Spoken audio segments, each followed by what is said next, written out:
আসসালামু আলাইকুম। আমি নেত্রকোনার কন্যা। আজকে আইছি নেত্রকোনা রেল স্টেশনে। কয়েকদিন আগেও আইছিলাম।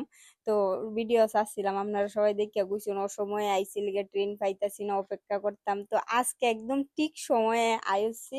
আর আউনের সাথে সাথে ট্রেন আইছে। মানে আমার জীবনে এই ফইলা এত গাছ থেকে ট্রেন যে দেখছি এই আনন্দের মুহূর্তটা আমি কোনোদিন ভুলতাম না। আমার জীবন আজকে ফার্স্ট আমি সামনের থেকে ট্রেন দেখছি, কারণ আমি টিভির মধ্যে মোবাইলও দেখছি, কিন্তু বাস্তবে কোনোদিন আমি ট্রেনে তো কাছ থেকে দেখছি না। আমি কোনোদিন ট্রেনে উঠছিও না। উঠতে তো কোনো যায় আমি এরকম কোনো পরিবেশ হইছে না। আচ্ছা যাই হোক, এই ট্রেনটা আইছে মোহনগঞ্জ থেকে নেত্রকোনা সদরও আছে বর্তমানে। এটা কমলাপুর রেল স্টেশন ঢাকা এলাকা যাইবো, এর মাঝখানে হয়তো বা থামতে পারে, আমি সঠিকটা জানি না।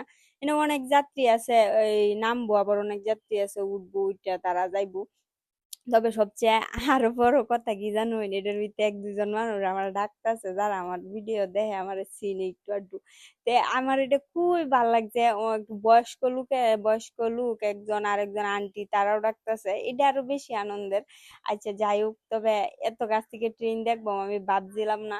আর ট্রেনটা অনেক সুন্দর, অনেক বড়। কারণ অনেকটা সময় নিতেছে এটা থামতে। আর আমি হতাশ হইতেছিলাম, একটু দূরাত দূরাত থাকতেছিলাম, কারণ ট্রেনের কাছে গেলে পরে যদি কোনো সমস্যা হয়, লেগে অনেকটা দূরাত দূরাত রইছি। কারণ এই চারপাশের মানুষজন আগে থেকে আমার কইতেছে আপনি কিন্তু ট্রেনে তো একটু দূরাত থাকবেন, কারণ কোনো সময় আইসুই না, জানুন না ট্রেনের নাকি খুব কাছে থাকলে বাতাসে হঠাৎ করে মানুষ ভয় পায় পইড়াও যায় নাকি, যতটুক সবাই কইলো শুনলাম।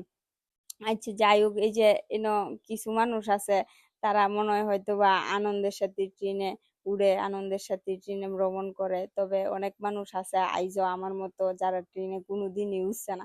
তবে আমার খুব ইচ্ছা আছে, যদি কোনোদিন সম্ভব হয় আমি ট্রেনে উঠে কোনো এক জায়গা ঘুরতে যাই।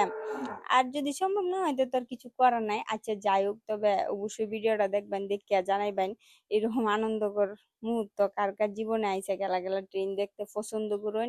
আর সবচেয়ে বড় কথা হইলো, ট্রেন আসলে অনেক সুন্দর একটা যানবাহন।